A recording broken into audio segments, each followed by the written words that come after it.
Hi, everyone, and welcome back to the channel. I'm Eric Giannis, the host of the Eric Giannis Show. And today, rather than debrief the second GOP presidential debate, which I'm sure a lot of people are probably interested in hearing thoughts on, I'm not going to do that for today's show. I found a much more, what I thought, interesting conversation than what we saw at the second GOP presidential debate.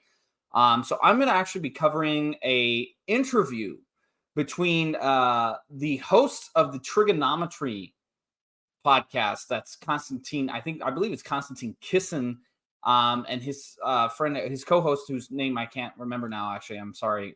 And Neil deGrasse Tyson.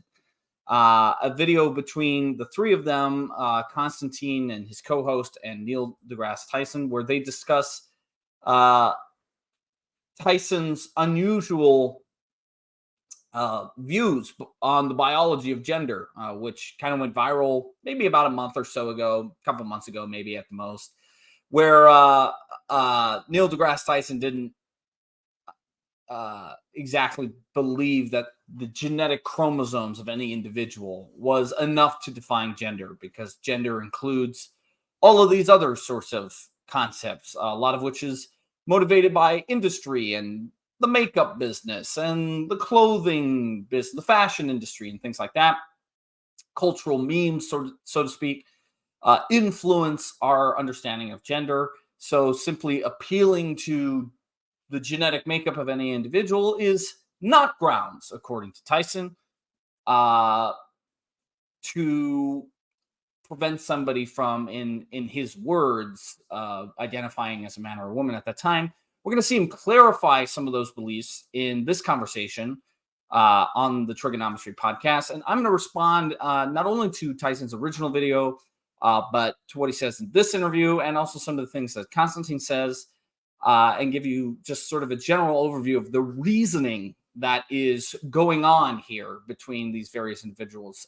So first, let's just go ahead and listen in Tyson's own words what he said a few months ago that went so viral, and which was the impetus for this conversation he's now having on the Triggernometry Podcast. The XXXY chromosomes are insufficient, because when we wake up in the morning, we exaggerate whatever feature we want to portray the gender of our choice. Suppose no matter my chromosomes, today I feel 80% female, 20% male. I'm gonna put on makeup. I'm gonna do that. Tomorrow I might feel 80% male. I'll remove the makeup and I'll wear a muscle shirt. Why do you care? Yeah. What business is it of yours to require that I fulfill your inability to think of gender on a spectrum? Okay, so before we hear Tyson clarify his comments on the Triggernometry Podcast, as well as a response from Constantine, I just want to point out for my listeners and my viewers a couple of the arguments that Tyson is making here. This is not to hold Tyson, or really anybody, to some, high philosophical standard, meaning it's not as though we need to expect Tyson, when he's making a TikTok video or something, or just airing out his grievances, or just going on a tirade. I mean, he's a very charismatic guy, so he's obviously going to speak extemporaneously on a bunch of topics, okay? And it's not appropriate to always analyze somebody's opinion, particularly somebody you might disagree with, as if they're making some detailed philosophical argument, okay? So I want to be just clearer that that's not necessarily what I'm doing. But what I do want to do is just highlight the underlying philosophy in what Tyson's saying, and also where he runs into some obvious roadblocks, where I think he kind of backed himself into a corner, so to speak, because there are some obvious responses people are going to make. But the first thing I think to note is that here, in a sort of indirect way, and again, whether or not Tyson really commits to this sort of view, I suspect he doesn't. But really what he's implying here is a theory of truth called emotivism.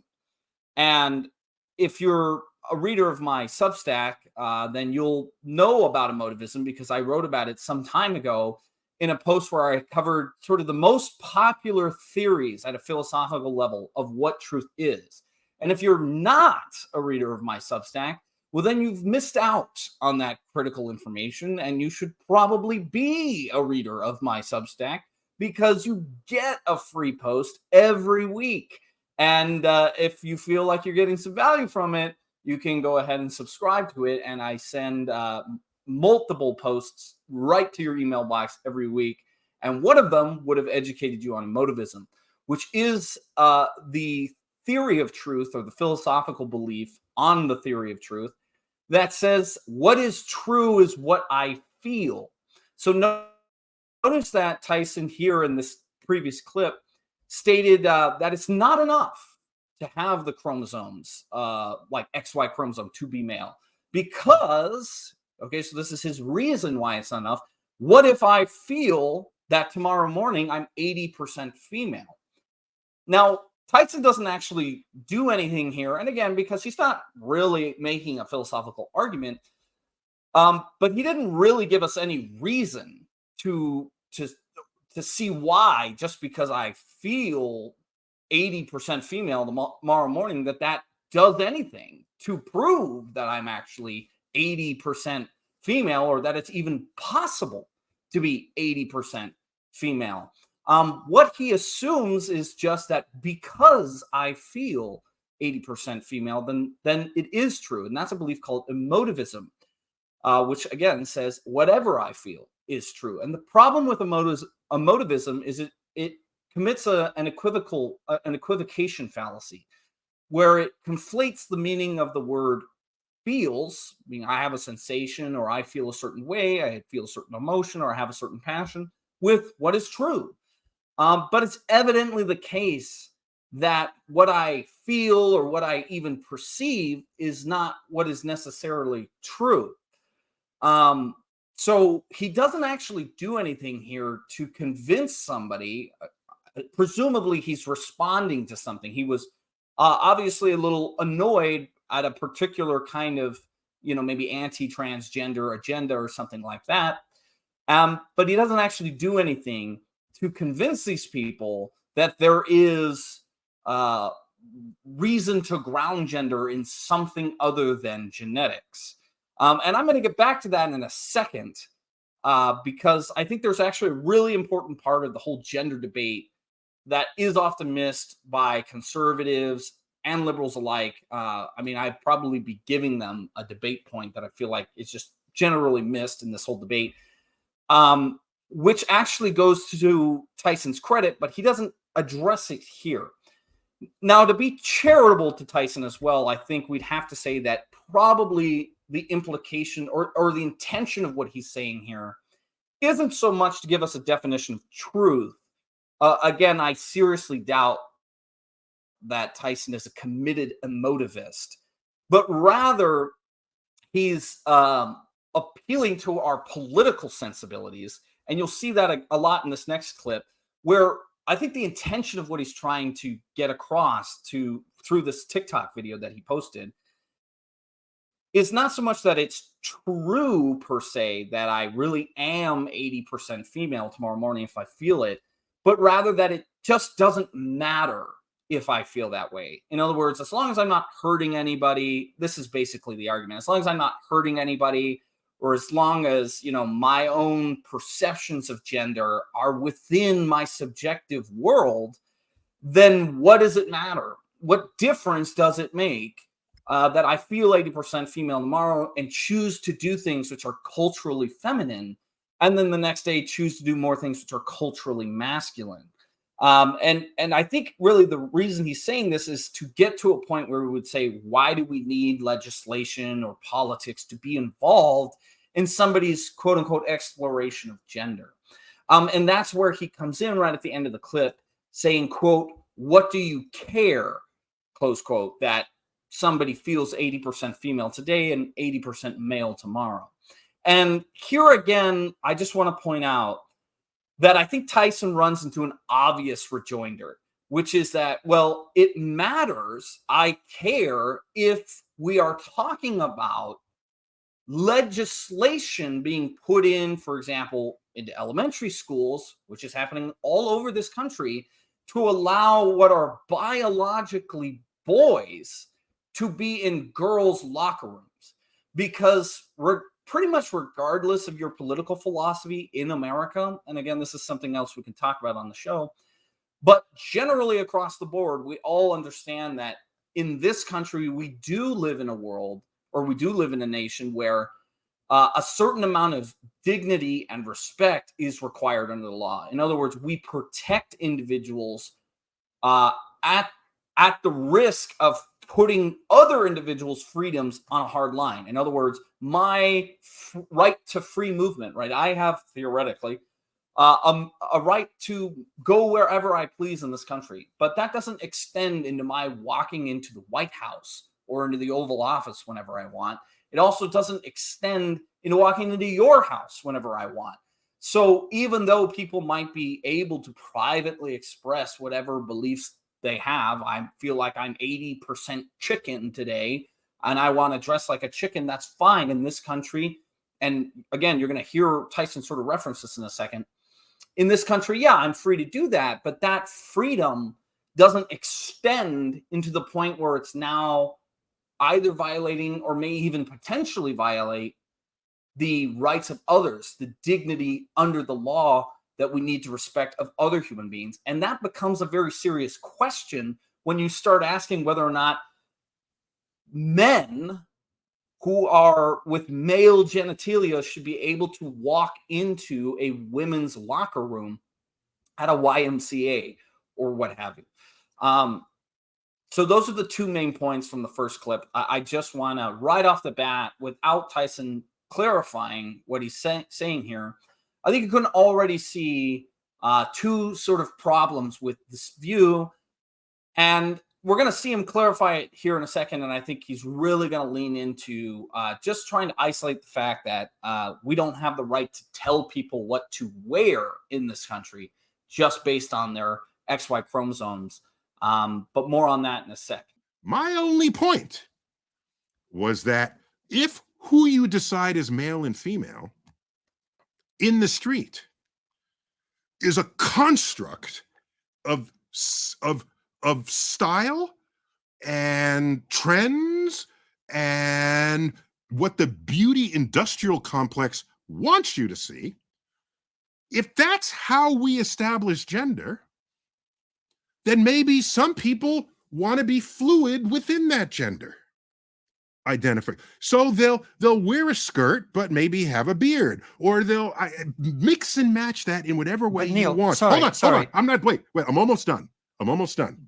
So, okay, if a person using the tools of the beauty industrial complex wants to mix and match this, yeah, and they are expressing their freedom in a free country to do so,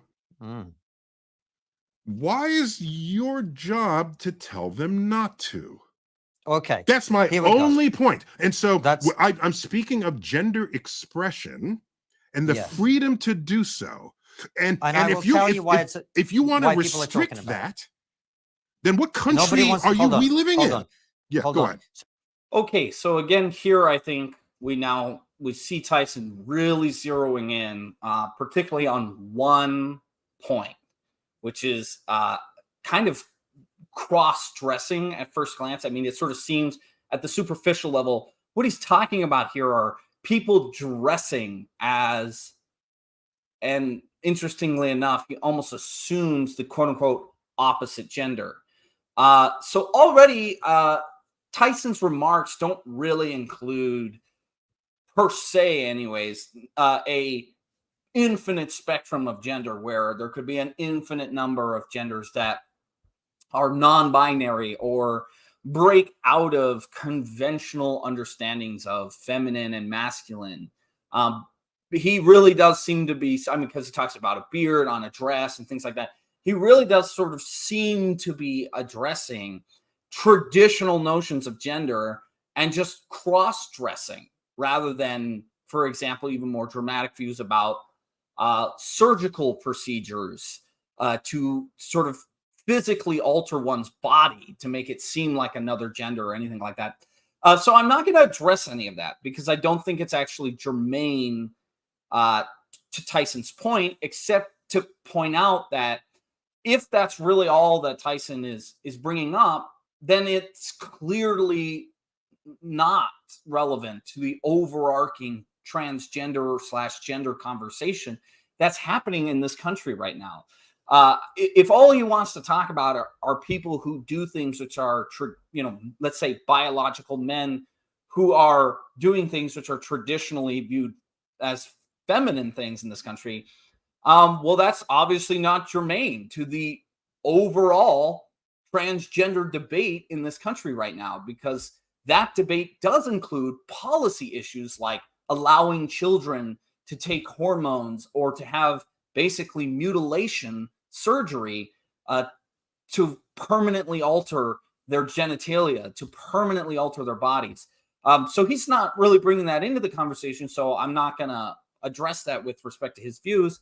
But obviously already somebody could simply just respond, well, cross-dressing is one thing, but that's not really what we're talking about here.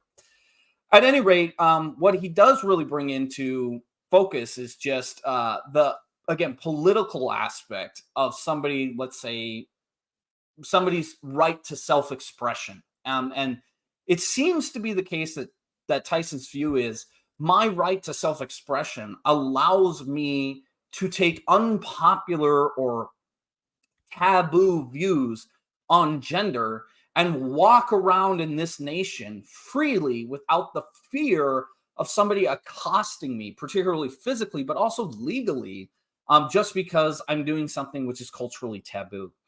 And here I actually think Tyson is right. I think that that's a great observation. Again, already given the context that that's really not what the transgender debate is even mostly about at this point. And you're going to see Constantine respond to that in a second. But I also want to say that while he's right about that, and I'm going to respond a little bit later to his point after we watch Constantine's clip, but there's just another idea here that I want to bring into focus. Tyson seems to be operating under a view that there are, again, these normal gender categories that people of a certain biology can flip-flop between, can sort of sift in between and explore, irrespective of their genetic or biological makeup. And to a certain extent, he's right about that as well, because I think it's a point of the gender debate that is often missed by conservatives, and is particularly a challenge, I think, for conservative Christians. It's startling to me how frequently I will watch a conservative Christian or somebody who, purports ostensibly to be a Christian theist, who will have debates in the street with, a transgender activist, or even rarely a transgender themselves, who will say that there is, or they'll make the case that there is no difference between biological gender and biological sex, that sex and gender are synonymous. And of course, we all know the line from the transgender movement is that gender and sex aren't the same thing. So one can be of a different gender, and this has no relationship whatsoever to biological sex. Now, I don't think either view is correct, but what's most important to point out, I think, is really to conservatives or even moderate liberals who think there might be something sort of wrong going on here philosophically, but in particular to Christians who would argue that sex and gender are the same thing. That's obviously false in a certain sense. And it's really important to understand what you're talking about here, because it's demonstrably the case, if you're a Christian theist, that gender and sex are not identical properties, because God the Father has a gender but has no biological sex. And more than that, at least it seems to me, even before the incarnation of Jesus, you had a person of the Trinity who had, again, a gender in that he is the Son, but no biological sex. Now, maybe there's an objection to that. Maybe there's a way to explain away. But at any rate, it does seem to be the case that just in the history of intellectual ideas, gender and sex aren't necessarily the same thing. I mean, really, gender comes from literary theory, which is where the transgender activists are always getting it from. But there's a subtle distinction, because I don't actually think, in terms of our debates with transgender activists, let's say, or on the transgender issue, when we use gender in those conversations, when we use the word gender in our conversation today, in our cultural conversations, we do mean biological sex. Like, gender in that sense really is biological sex. So if somebody comes to you and says, well, gender and sex aren't the same thing, you really need to clarify what they mean by gender. Because in this case, again, Neil deGrasse Tyson here is sort of arguing for a concept of gender, which is very cultural, meaning I wear pink if I'm a girl, and I wear skirts if I'm a woman, and things like that, et cetera, et cetera. These sorts of very feminine things, feminine gender versus a masculine gender. But that has nothing to do, by Tyson's own assertion, with biological sex. And I think people are perfectly fine to admit that. Doesn't mean you should be switching back and forth. I mean, just because something isn't grounded in biological sex doesn't mean that it's good for you, if you're a man, let's say, to be super feminine. But at any rate, that concept of gender almost necessitates an idea of traditional gender roles. And also, again, at that point, that goes beyond what the conversation of the transgender debate in America today really does. Because today we're talking about people undergoing hormone therapy and undergoing surgical procedures to have their genitalia moved, altered, or replaced. If your sense of gender really has nothing to do with biological sex, then why are those sorts of things necessary? And what's even more critical is, if you were going to say that that kind of theory of gender has nothing to do with biological sex, or is different from biological sex, then we wouldn't call transgender women, meaning men, biological males who have transitioned to women, we wouldn't call them women, because a woman is a term which references biological sex, not the feminine gender. We would just call them transvestites or cross-dressers or what have you. If principally the argument really is that we're just talking about some socio-cultural dimension of our subjective world experience, or some, word sandwich like that, if that's really what we're talking about, then it's totally inappropriate to say that a man who transitions into being a woman is a woman. Of course he isn't. And that has nothing to do with gender at that point. That has everything to do with sex. It's also totally inappropriate to start asking questions about children taking hormone therapies and things like that. If gender is unrelated to sex, then these things don't matter. So at any rate, I just want to point that out. I think it's a subtly missed point in this debate, particularly by conservatives, because they'll often argue there's no difference between gender and sex. And I don't think that's the way to go, because I don't think it's accurate. I think there is clearly demonstrable differences between gender and sex. The point is that in the context of this debate, the way in which people use those words, there is no difference. What people mean by gender is really biological sex. And that's what they're trying to change. So at any rate, let's go ahead and now listen to Constantine's response to Tyson's comments. So first of all, I don't know a single person, and we've talked to trans people on the show. We have trans employees at Triggernometry. We've spoken to all sorts of people about this issue. I do not know a single person who wants to prevent people from dressing how they want, or behaving how they want, or choosing any name that they want.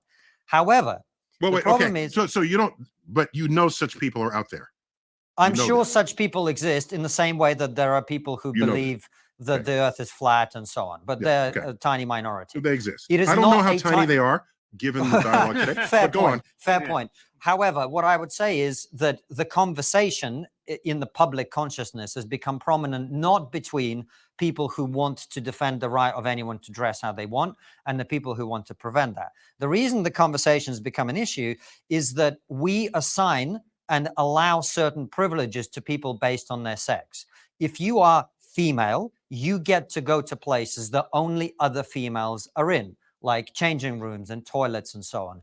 If you are female, you get to compete only with people of your sex because females are at a disadvantage in physical competition to males in almost every sport. Okay, so here we already see the beginnings of what I think is a very reasonable response to what Tyson is bringing up, right? This goes back to what I said at the start of the show, where just because somebody has a right to, let's say, self-expression in cross-dressing or one's exploration subjectively of gender, doesn't mean that that right then extends into walking into a woman's restroom if you have male genitalia. It also doesn't necessarily mean it extends into the right to play in whatever sport you want, because biological differences do exist.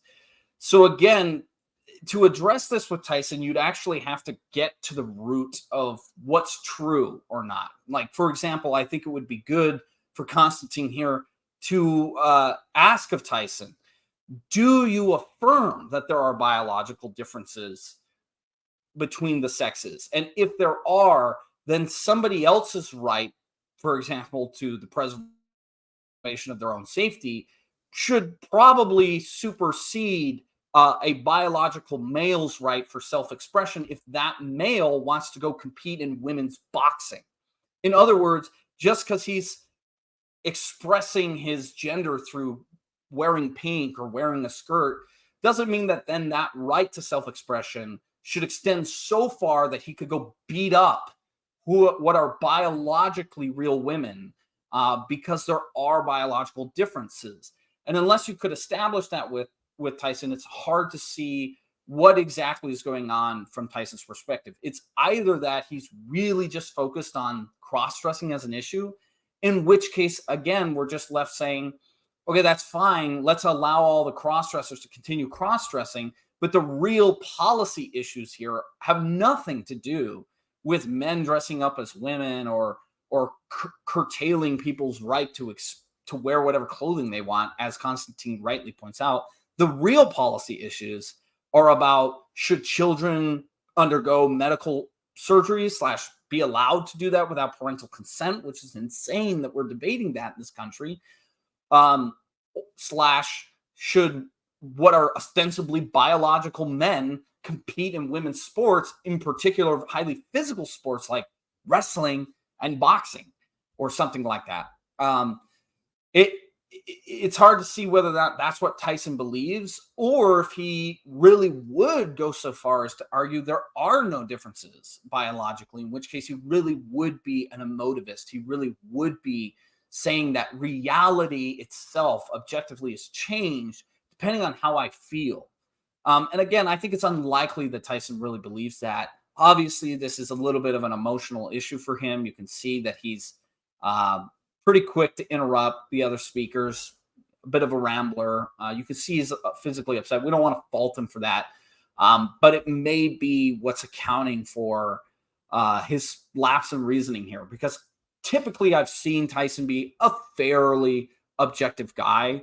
A lot of the times he talks kind of out of both sides of his mouth, but he's an extemporaneous thinker. And I sort of doubt he's really an emotivist. I think he's taking a very small, sort of politically motivated argument and extending it into a space where it's just not relevant. But let's keep watching. In other words, we carve out certain areas where your sex matters tremendously, even though we may respect your right everywhere else to believe that you are whatever you are, to dress however you are, etc. So your claim that today you woke up and put lipstick on and grew your hair out long and tweezed out your mustache and whatever, and therefore you are female, has an impact on other people in certain contexts in which that is a problem. You gave only two contexts. Do you have others? Sorry, I wasn't finished. And in those contexts, it is essential, people would argue, to protect women from unfair competition and from various risks for which female-only spaces already exist. That's why people are having this conversation. Okay. It's not out of bigotry. Do you have more than those two examples? And I'll address each of those in turn. But do you have more than those two? Probably not. Okay. So let me address those two examples directly. I'll address them. Sports is very important. You said that. Female-only spaces. I remembered. So, but okay, so here Tyson asks Constantine after his speech, and again, sort of rudely interrupts him. You've mentioned two contexts. Do you have any more? Probably not. And before we go on to see his comments, he's obviously implying here that the argument is not that strong because he's only given two contexts. But it's hard to see why that would matter. For example, if Tyson makes a claim and says something like all X are Y, right? For example, all geese are white, or all swans are white. I mean, the sort of classical proposition, right? All swans are white. If Tyson were to make that argument and somebody were to say, actually, there are black swans that live off of islands, on islands off of Australia, it would be inappropriate to say, as well as just logically fallacious to say, well, that's only one example. Do you have any other contexts by which you find multicolored swans? It doesn't matter. The point is that your fundamental proposition is wrong because I've already found a counterexample. There's no logical reason or philosophical reason why you should have, for example, 100 contexts in which the right of somebody's self-expression would end at the door. So unless Tyson's willing to say, yeah, those contexts are legitimate and we should make sort of special cases for those and any others. But other than that, self-expression seems fine, yada, yada. Then his argument here fails. And if he is willing to say that, if he is willing to concede those and any other contexts that may exist in which women are given, let's say, legal preference or something like that, then the debate kind of just ends there, because that actually is sort of the heart of the transgender debate. And at any rate, there are plenty of other contexts in which women are given sort of special status different from men. For example, let's think about a man and a woman who undergo a divorce in this country. If a judge should rule on a certain kind of parental right, how does that change if the man also identifies as the mother or as a woman or the mother of these children, despite the fact that biologically he isn't? There are the concepts of maternity leave as well. So like if a company offers maternity leave to mothers and biological men at that company suddenly decide in just one day to start identifying again as mothers or as women, would they be entitled to those maternity leaves? Title IX payments and the funds that go to funding college women's sports are affected if we start saying that somebody's right to self-expression extends so far as to impact legislation. So again, Tyson here would have to say that any or some or all of these contexts would be legitimate cases where the right to self-expression would cease and something else like biological definition would have to take priority, or the rights, the inherent dignity and the rights of others not to be, for example, physically accosted in women's sports by biological men, that would have to take precedence. Or he's just going to have to say these contexts don't matter. He'll have to explain them away, but it doesn't do anything to say, show me more examples. Don't seem to have a third example. So, and even if you do, we presume that would be a very distant third compared to those two cases. No, there's a third one I can give you very easily. In this country, for politics, we have female-only shortlists for positions in Parliament. Therefore, I didn't know about that. That's interesting. Okay. Well, that's another example. I can give you more. So, female-only shortlists. There are certain targets within corporations for diversity targets to have a certain number of women on the board. Therefore, when you make a claim that you are female, you are attempting, whether intentionally or not, to insert yourself into categories that are deliberately designed to protect women's interests. That is the concern that people have. So there's 4 examples for you there. Please address them. Sure. So interesting about the parliament. I have to look into that to find out what is it try to ensure the representation of women? Is that the goal? That's correct. Yeah, okay, fine. So it's a perfectly noble cause there. So about personal changing spaces, okay? That's a solvable problem, of course. And we basically have accomplished that here in Manhattan, where I live. Practically all bathrooms are either multi-gender or solo bathrooms, so only one person at a time, or you walk into a space and there's stalls that are closed off, but then you exit the stall and you come to a communal sink. Okay. Yes. So it's a solvable problem where everyone has a private space rather than for themselves, rather than having a gender private space. Okay. It's solvable. It's on a level. By the way, let me give an example. We have a school from the early 20th century in New York, and I just saw it the other day. There's an entrance here and an entrance there, and this entrance says girls and this entrance says boys. It's like, what the fuck? What? You separate them just to enter the school? I can look back on that and say that was ridiculous. You guys, what were you thinking? But back then, I'm sure it made complete sense that you're going to send the girls through that entrance, and there's an elementary school, and the boys through that entrance, okay? So it is possible to look back on whatever you were doing and say, my gosh, that was really short-sighted, and look at the solution that was proposed and implemented. That was a good idea. We moved on from that. Okay, so I remember boys' rooms where you come out and, you whip it out, and we'd all be peeing into a trough, okay? We don't have those anymore. We do, because we're technologically very far behind. Yeah. Okay. So and then we had urinals just lined up on a wall.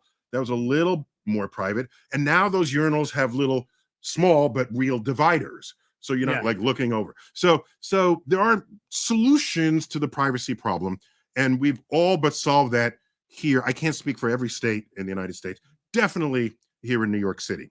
The bathrooms, it's not all right. That's that. Second, with sports, very interesting. There was a case where a woman wanted to be they wanted to disqualify her from an event. And she had very big muscles, and she had naturally high testosterone levels. Okay. And she was genetically female, but unusually high testosterone levels. And so that weirded everybody out. So I'm wondering whether the future of those sports is you don't contest gender with gender, you contest hormone ratios.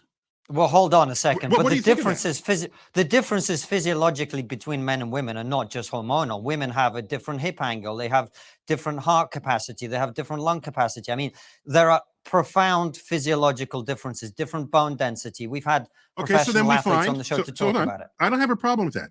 Then you find ways to slice the population so that whatever the event is interestingly contested.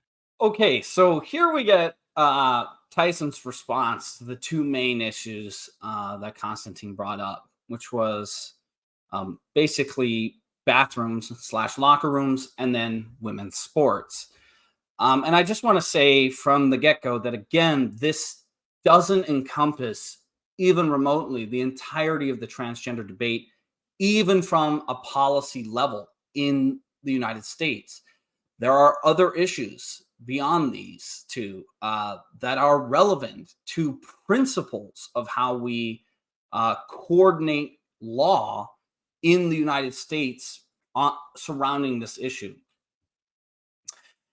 Now, I just want to address Tyson's 2 points. First of all, on the women's bathroom / locker room scenario, where how do you solve for what are ostensibly biological men walking into spaces that are designed to protect women from being potentially sexually assaulted or even being sexually harassed or being sexually uncomfortable. The reason we have these spaces via law is to protect women.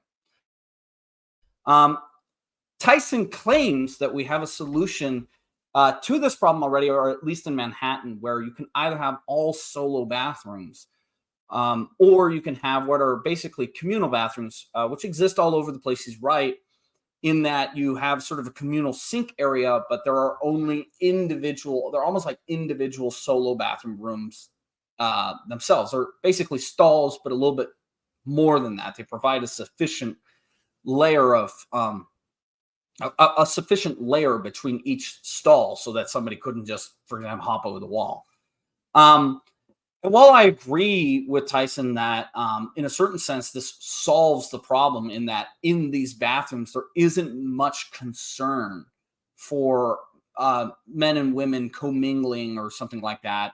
It doesn't actually solve at all, even practically speaking, women's locker rooms. So he didn't address that one. I don't know if Manhattan has some kind of practical solution to that. I sort of doubt it. And at any rate, his solution, or what he calls that we've solved the problem, doesn't actually solve the problem at all. Because the problem isn't necessarily this or that practical solution. The problem that Constantine and others who are in this debate are raising to somebody like Tyson is the principle of when I decide that I am something that I am not in an objectively measurable way, meaning through biological metrics or otherwise, right?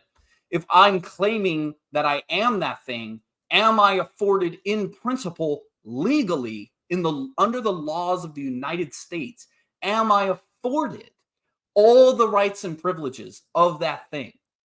That's the real problem that needs to be solved. Not, for example, the context of women's locker rooms or women's bathrooms. Again, those are just examples, really counterexamples, or examples asserted or used to show that Tyson's philosophy or his claim leads to dangerous situations.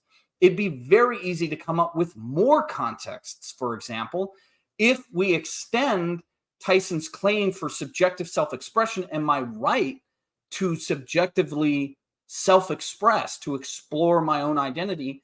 If I extended that right into saying that I was the president of the United States, because after all, I think we could all agree that being the president of the United States has nothing to do with biology.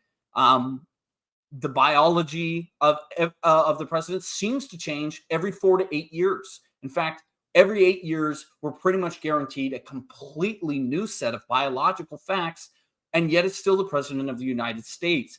So everything, it seems, that goes into being the president of the United States is a sort of social, cultural recognition that's backed by certain legal privileges and designations. But it has really nothing to do with, the color of my skin or the gender that I was born with or the sex that I was born with. So why shouldn't my self-expression or my right to self-expression extend so far into my being the president of the United States? And if I can do that, as I'm sure Tyson would claim I could privately do, the real principle at question here is whether my self-expression affords me the legal rights and privileges of the president of the United States. And if Tyson isn't willing to say that, then he needs to explain why, in principle, that's true if I identify as president of the United States, but not true if I identify as a woman, because that's the real problem that's being highlighted here. So even though he says, solo bathrooms solve this problem and communal bathrooms solve the problem, they actually don't solve the problem at all. And even on the practical level, it doesn't solve the problem for places that don't have those facilities already. The question still remains whether it should be legally allowed or legally afforded to individuals who believe they are a member of the sex that they biologically are not, that they can go into spaces and participate in events that are designated for women, for that other biological sex. And Tyson here didn't address that at all, really anywhere in the speech, but certainly didn't address it with respect to locker rooms or women's restrooms. Even on the practical level, on the practical dimension, his answer fails because it doesn't do anything for people who don't have those facilities already in older buildings with traditional bathrooms. The question then becomes, should they legally be forced to allow men, biological men, into women's restrooms? And even beyond that, it doesn't address the principle of the debate itself. Now, with respect to gender sports, I think it's pretty obvious here where his argument goes wrong. Tyson says that basically the goal, the way in which we're going to find a solution to the whole men and women's sports gender debate is by finding creative or inventive ways to split sports up so that you have basically still competitive matchups. In other words, you don't want per se, or at least this would be the implication. Obviously, Tyson didn't say this himself, but you don't necessarily want a biological man who identifies as a woman who's incredible and massive and has tons of testosterone and lots of muscle competing against other women weightlifters, which has, of course, in fact, happened. The world record of weightlifting has been set now by men with male genitalia. So Tyson sort of concedes that point and says, but then he says, in addition to that, you have the same situation already within the categories of the sports. In other words, certain women are physically, naturally much better. They're far beyond other women. And we've already done stuff in sports to try and adjust for that so that really incredible women only compete against really incredible women, and that really incredible men or really athletic or strong men only compete against their peers. But at the end of the day, Tyson's whole argument is that sports should be divvied up on some dimension which allows for the most natural competitiveness while keeping everybody safe. But he doesn't explain at all why that isn't gender. And the obvious answer is that sports are already traditionally built along those lines. And he hasn't given us any reason to think that gender doesn't do a sufficient job of dividing up those sports. And he doesn't give us any reason to think, or really, he doesn't give us any alternative model. He doesn't really offer a position that is alternative to dividing sports up by biological sex. That would be better. And in fact, it doesn't give us one at all.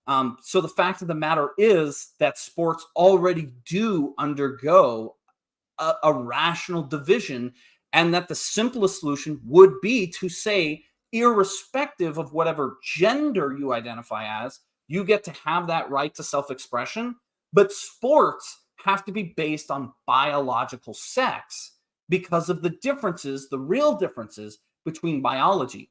And it's not going to be a perfect division. I don't think anybody should commit themselves to saying, oh yeah, it's a perfect across the board division, because sometimes obviously women, particularly, freak women in the sense that they're just super unique and incredibly athletic individuals, can overcome and beat athletic men.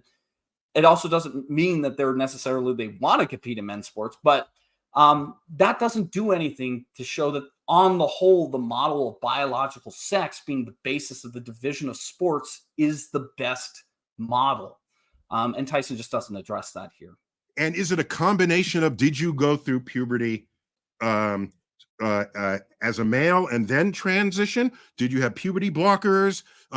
What is your hormone level now if you want to compete? So it requires more creative thought. Rather than saying no to it all, let's be creative about this, as we were with wrestling, as we are with practically any other sport. In rowing, there's a heavyweight rowing and there's lightweight rowing. They don't compete against each other. Somebody came up with that to resolve the problem because more than one category of person wanted to compete.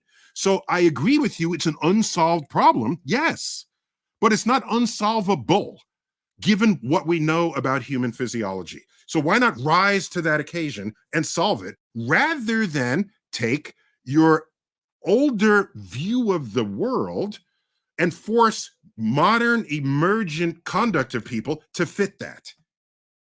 Okay, well, can we just come back to the female shortlist and other opportunities that women are afforded by virtue of being women?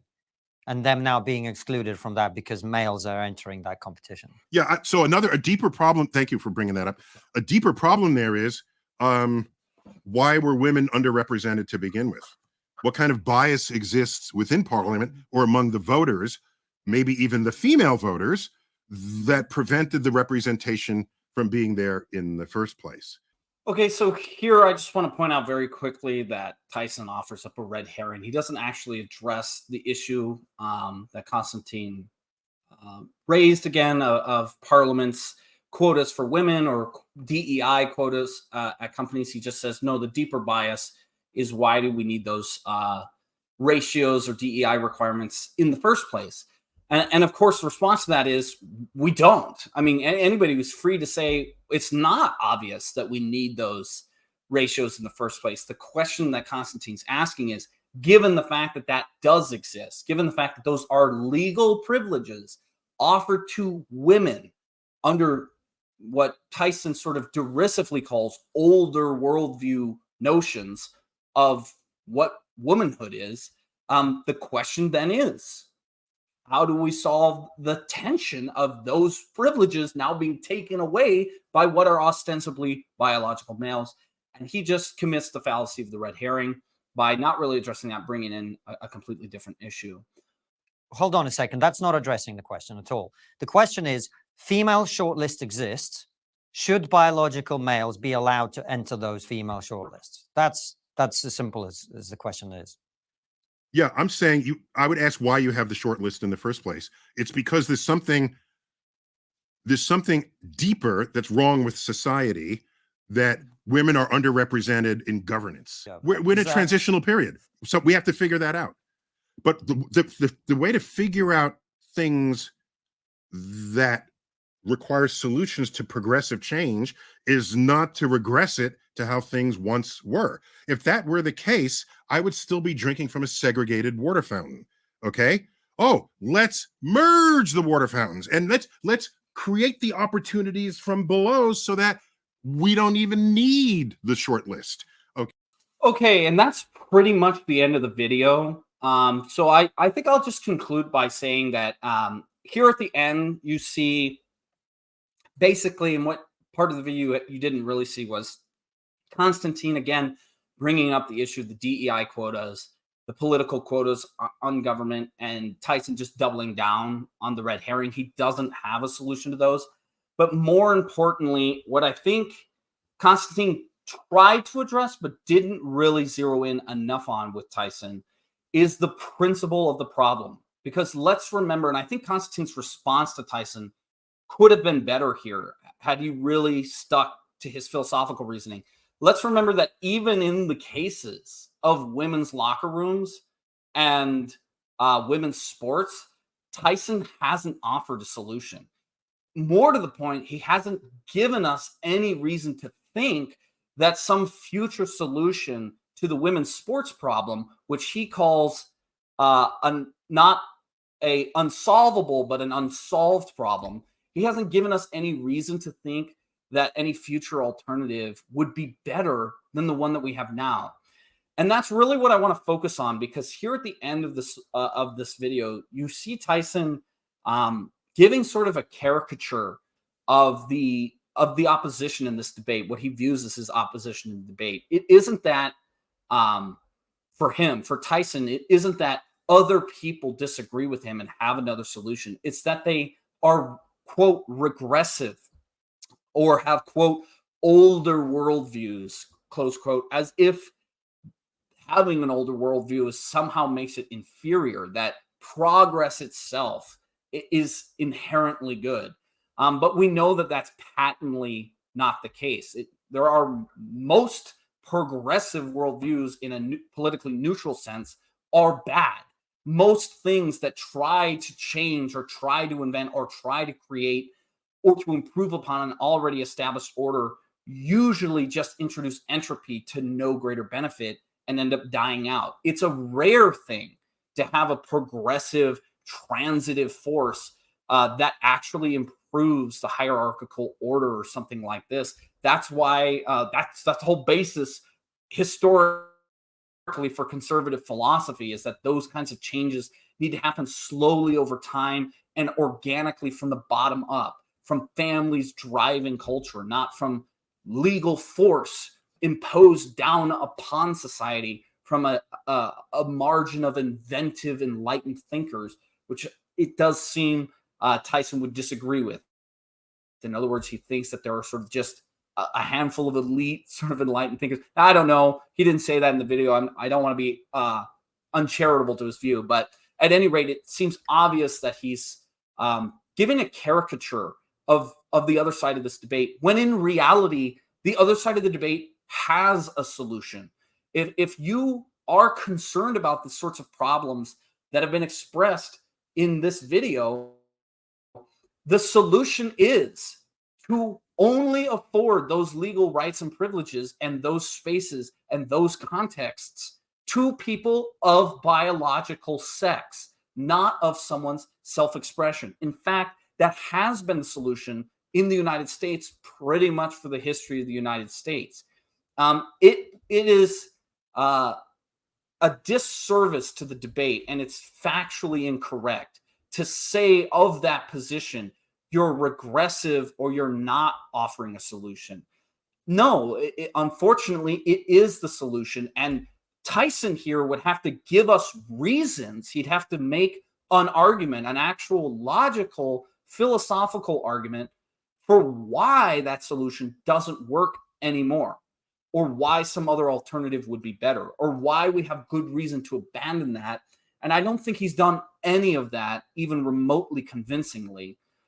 So it's disappointing to see somebody who's so influential and obviously carries himself as an intellectual and as a cultural public thinker, carrying on in this debate with such carelessness and being really pretty fallacious, and throwing things, sort of ad hoc solutions at the principle of the problem that's being addressed, as well as just giving red herrings to avoid questions that he doesn't know the answer to. When in reality, the solution is already here. The solution is the older worldview, which says we have certain rights and privileges just for men, certain rights and privileges, even more rights and privileges for women, and those should be protected from men who say they're women but are biologically male. And the easiest and best way to do that is to say that those rights and privileges and those spaces designated for women are for biologically born women. So at any rate, that's my response to this video and this interview. I hope you've enjoyed it, and I'll see you all next time.